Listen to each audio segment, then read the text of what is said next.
Olá, a partir de agora você está convidado a acompanhar conosco uma conversa com o senador Cristóvão Buarque. Sabe qual é o nosso tema? A gente teve uma votação aqui na casa em que, quase por unanimidade, os senadores aprovaram a isenção de imposto para o Comitê Olímpico. Mas no momento em que a arrecadação é tão importante, não que não seja em outros momentos, né, senador? Mas no momento em que é tão crucial a gente conseguir o máximo possível a arrecadação, abrir mão num momento desse, qual foi a lógica dessa decisão, senador? Eu acho que essa pergunta vem bem para mim. Porque eu fui creio, dos poucos que se manifestou contra a Copa, contra a Olimpíada no Brasil. Eu me manifestei muitas vezes. Hoje mesmo o senhor falou nisso. E todos me criticavam, diziam que isso é um absurdo, que quem é que vai ficar contra a Copa no Brasil, que todo mundo quer. E eu dizia, isso não é bom, isso é um desperdício. Mas ontem eu votei.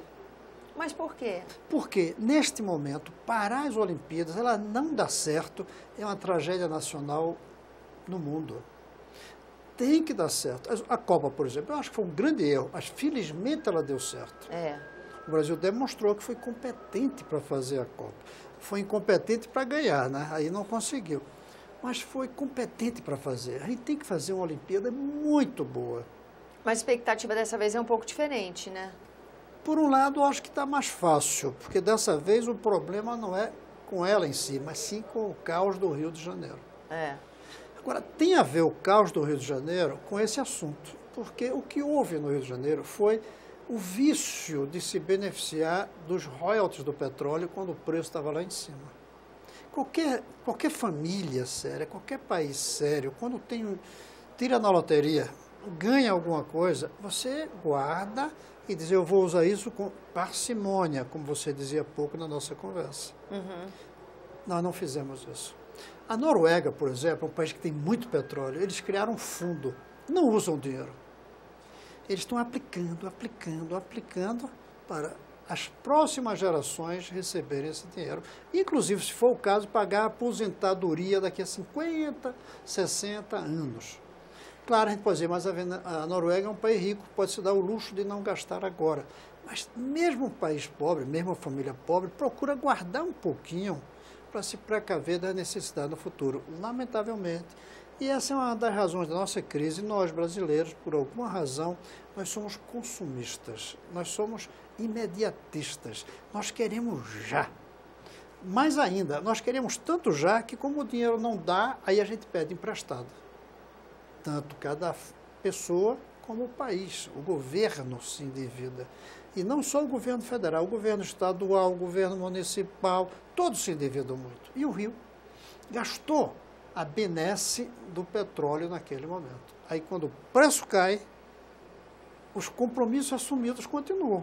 Você não pode dizer, olha, gente, aquele aumento de salário que eu dei é porque o preço do petróleo era alto. Como o preço caiu, agora eu não lhe pago mais. Devolve o aumento. Devolve o aumento. Ninguém aceita isso. Então, foi um erro. Devia ter guardado, investido com cuidado, um fundo para isso. Projeto que eu apresentei aqui junto com a Luísio Nunes. Um fundo para colocar o dinheiro do pré-sal. Em vez disso, o Brasil prefere gastar. Aí, quando o preço cai, acontece isso. Mas hoje, por erro dos governos do Rio, a situação está caótica. Nós não podemos deixar que isso aconteça. O presidente Temer, presidente interino, inclusive fez uma renegociação com os estados, que vai gastar 50 bilhões, não sei de onde vem esse dinheiro, sobre a desculpa de que precisou de 2,8 para o Rio. Como é que ia dar para o Rio se não desse para os outros? Eu vou dizer uma coisa, nesse momento o Rio é o Brasil. O Rio é o Brasil. Então a gente talvez tenha que se sacrificar. Porque se não der certo as Olimpíadas no Rio, é o Brasil inteiro que vai sofrer muito. Que paga essa conta. Que paga essa conta na opinião mundial. Tem que dar certo. Por isso, nós aprovamos ontem isso. A isenção fiscal vai contribuir para dar certo, o senhor acha? Vai, porque a isenção fiscal vai permitir investimentos, vai permitir financiar alguns gastos que hoje não se está conseguindo, inclusive em atividades de serviços, não só de investimento, não só em obras, até porque obras parece que está quase tudo pronto. O que a gente precisa hoje no Rio é de pagar o salário dos policiais, pagar o salário da área de saúde, fazer com que tudo isso funcione, para que as pessoas lá de fora, quando assistem pela televisão, apareça notícia boa sobre o Brasil, que é o Rio. E não notícia ruim, como a semana passada, que um caminhão que vinha com os equipamentos de uma televisão... Duas, né? A mexicana e a alemã. A mexicana também? Eu nem sabia. Da alemã recuperaram os... O do México ainda não? Não. Pois é, imagina a repercussão lá fora. Sem falar que os policiais ficam com aquela placa dizendo aqui é o inferno, em inglês, para que todo mundo saiba o que está dizendo. Isso é muito ruim para o Brasil. É um equívoco. A gente tem que tomar cuidado com o que a gente diz e que repercute lá fora. Por exemplo, eu creio que a presidente Dilma e o governo dela cometem um erro gravíssimo ao dizer que o impeachment é golpe. Isso é um equívoco do ponto de vista patriótico, porque lá fora, um movimento que não é golpe, porque está dentro das regras da Constituição, fica parecendo como se o Brasil tivesse rasgado a Constituição. Um país sem segurança jurídica, né? Sem segurança jurídica, sem democracia. Lá fora deve estar pensando que aqui os políticos todos do PT estão presos. Estão presos alguns tesoureiros, mas por razões jurídicas, não por razões políticas. Mas a repercussão lá fora é muito grande. Eu sinto porque tem muita relação lá fora e eu não sei se não vou perder muitos amigos lá fora, intelectuais que existem, porque... E não estejam bem informados. Inventou a narrativa, assim que se chama hoje, né? Antigamente a gente dizia mentira. Ou ficção. Agora se diz narrativa. A narrativa de que nós estamos vivendo um golpe. E eu nem estou defendendo o impeachment, eu só estou dizendo que não é golpe. Mas lá fora hoje, para muita gente, a imagem é de que houve um golpe.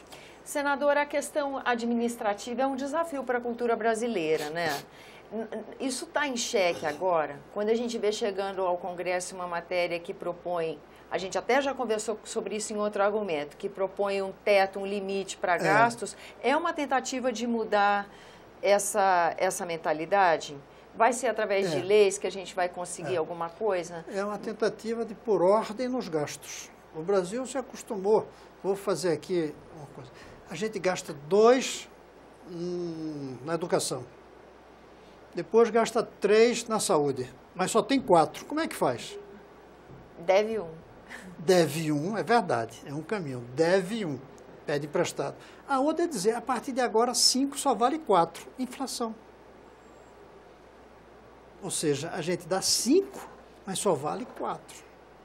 É um engodo do mesmo jeito. É um engodo. Gastar mais do que você arrecada é um engodo. Agora vem a pergunta. A gente tabela os gastos. Mas como é que decide onde precisa gastar mais? Como a educação, por exemplo. Só tem um jeito, tirando de algum lugar. Isso vai ser bom para a política. Porque quando a gente aceita gastar muito em tudo, não tem política.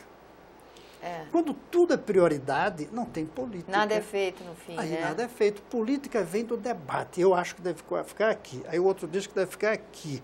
Vamos debater, vamos discutir. Eu tive uma reunião desse com a União Nacional dos Estudantes. Sei. E disse, olha, até aqui eu pedi que vocês apoiassem mais dinheiro para a educação. Agora eu quero que vocês apoiem mais dinheiro para a educação e menos dinheiro para uma opção de outras coisas. Como, por exemplo, que são as escolhas que a sociedade tem que fazer. Você trouxe a palavra certa. Quando se define um teto de gasto, você começa a fazer escolha. Eu vou dar aqui, não sei se dá tempo.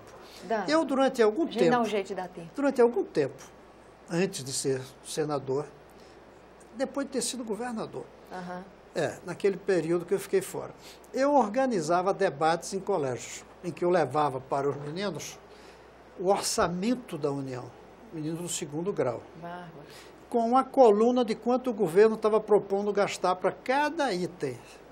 E aqui uma coluna em branco. Mas veja que eu já estava em sintonia com o que vamos fazer hoje. E aqui embaixo o total que vinha do governo. E repetido o total aqui. E dizia, vocês podem mexer todos os gastos, desde que não mexa aqui. Era lindo ver o debate das crianças. Lembro de uma vez em Sobradinho. Nossa, é muito provocativo isso. Para a cidadania é muito provocativo. E debates, em Sobradinho uma vez, os meninos botaram muito dinheiro em educação. E eu fui olhar de onde saiu esse dinheiro. Eles tinham fechado as Forças Armadas. Eles tinham zerado as Forças Armadas. Tipo o Butão, né? O Butão não é o único país. Mas aí eu perguntei, quem vai defender a Amazônia?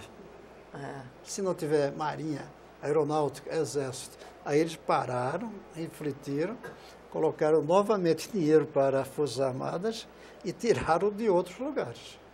Se as crianças são capazes de fazer isso, por que nós fugimos? Sabe por quê? porque não queríamos incomodar ninguém. Aqueles meninos tiveram coragem de dizer, eu vou zerar os gastos das Forças Armadas. Porque tem que entrar em choque com alguém, em atrito. Claro que é uma posição irresponsável, que é um direito de criança. Mas eles tinham peito para dizer, aqui a gente tira.